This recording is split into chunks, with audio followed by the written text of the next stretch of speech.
Bonjour, on va continuer la leçon aldéhyde et cétone et nous allons explorer dans cette partie les réactions des aldéhydes et des cétones. Réactions et propriétés.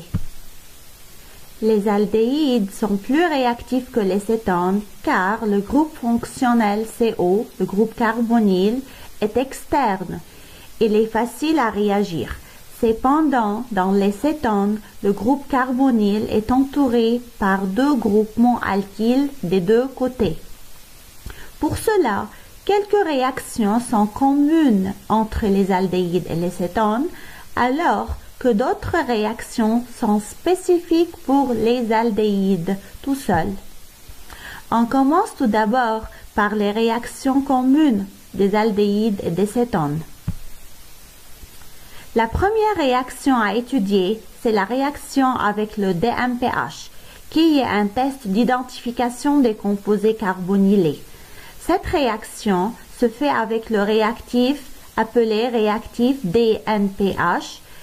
Elle va donner un précipité solide jaune en présence des aldéhydes et des cétones. Et cette réaction est toujours utilisée pour identifier la présence des composés organiques carbonylés, c'est-à-dire aldéhydes ou cétones. La deuxième réaction commune entre les deux, c'est la réaction d'hydrogénation. Le type de cette réaction est une réaction d'addition où une molécule de dihydrogène gazeux est additionnée sur le groupement carbonyle. Par exemple, l'éthanal, qui était un aldéhyde, réagit avec le gaz H2 en présence d'un catalyseur qui est le nickel et de la chaleur pour donner de l'éthanol qui est un alcool primaire. Ici, les atomes d'hydrogène sont additionnés sur la fonction carbonyle, sur le groupe carbonyle. Exemple 2, propanone plus H2 donne le propane 2-ol. C'était un alcool secondaire, c'est-à-dire l'aldéhyde se transforme en un alcool primaire, la propanone, la cétone, se transforme en un alcool secondaire. La troisième réaction commune, c'est la réaction avec le bisulfite de sodium, NaHSO3. Aussi, le type est une réaction d'addition. Cette réaction avec les aldéhydes et les cétones produit un solide blanc et elle se fait en ajoutant un atome d'hydrogène sur le groupe carbonyle. Sur l'aldéhyde, voici la réaction OH et SO3Na à la place du groupe carbonyle. Sur une cétone, voici la réaction. Maintenant, on continue avec les réactions distinctes qui se font seulement sur les aldéhydes. Ces réactions, ce sont des réactions d'addition faites par plusieurs méthodes où le groupe carbonyle C double liaison O est converti en un groupe carboxyle et on aura un acide carboxylique. Ces réactions sont considérées comme des tests d'identification des aldéhydes. En utilisant un agent oxydant sur un aldéhyde, on observe un changement de couleur. Cependant, les cétones ne changent pas la couleur d'un oxydant. La première méthode de cette oxydation se fait par un agent oxydant dans un milieu acide. L'agent oxydant peut être l'ion dichromate ou bien l'ion permanganate. Observez, s'il vous plaît, la vidéo suivante qui montre la présence la réaction d'un aldéhyde avec un oxydant en milieu acide.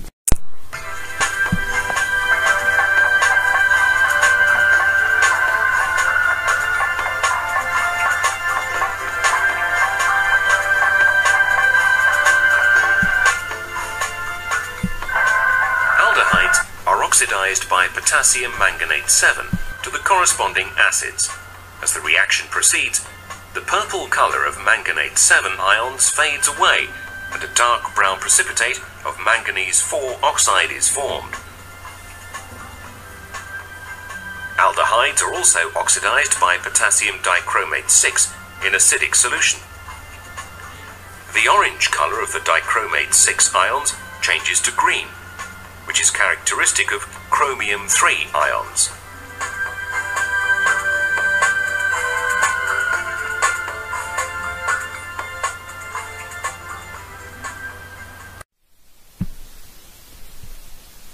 On va écrire maintenant la réaction de l'aldéhyde avec l'ion dichromate.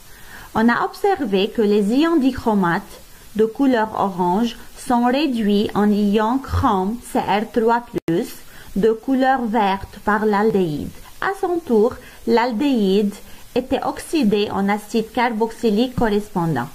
La demi-équation de réduction des ions dichromate,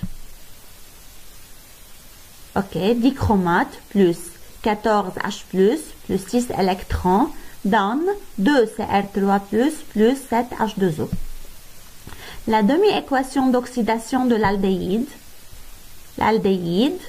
plus H2O donne l'acide carboxylique RCOOH plus 2H+, plus 2 électrons. Pour obtenir l'équation bilan, on aura le nombre des électrons gagnés est égal au nombre des électrons perdus et l'équation bilan sera de la forme suivante.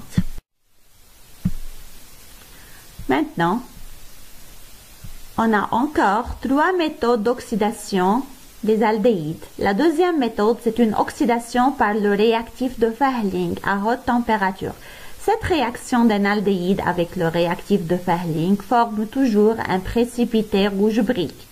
La troisième méthode d'oxydation se fait par le réactif de Schiff. Cette réaction donne une couleur rose. La quatrième méthode d'oxydation se fait par le réactif de Tholen, qui se fait aussi à haute température. Cette réaction avec l'aldéhyde donne un précipité solide argenté. On note seulement les observations sont demandées pour ces 3 méthodes.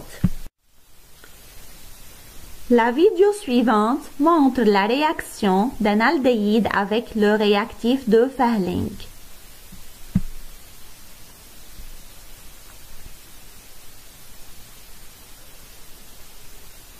Je veux expliquer en français. Maintenant, il prépare le réactif de Fehling en mélangeant 2 substances nommées Fehling A et Fehling B.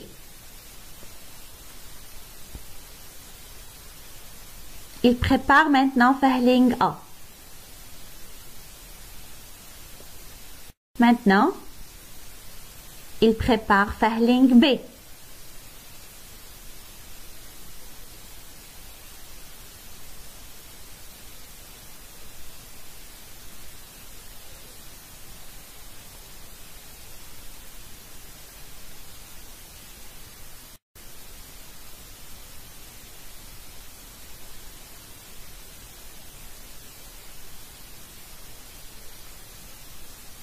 En mélangeant Fehling A avec Fehling B, on aura le réactif de Fehling, qui a la couleur bleue.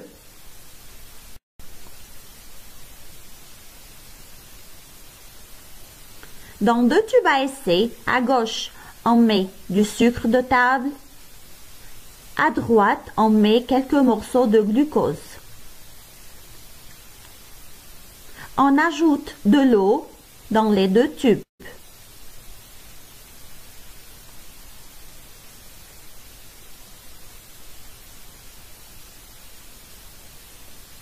Afin de dissoudre les 2 substances.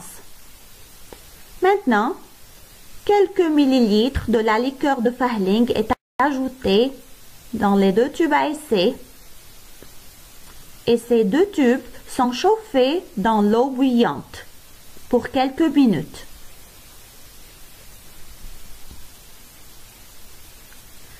On observe que la couleur du tube à gauche reste bleue alors que la couleur du tube à droite est changée. Avec le temps, on observe la formation d'un précipité rouge brique dans le tube à droite.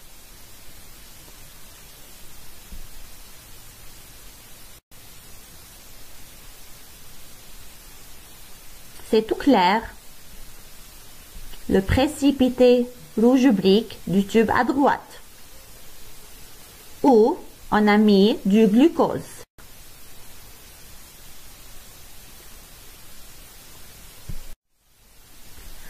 L'analyse de l'expérience. Après avoir visionné la vidéo précédente, identifiez la nature du glucose et du sucre de table, aldéhyde ou cétone. Puis, s'il vous plaît, lire bien le document du livre de la page 243 afin de comprendre comment utiliser les réactions d'oxydation pour distinguer entre les différentes classes des alcools. Et voici quelques applications. Écrire les équations des réactions suivantes.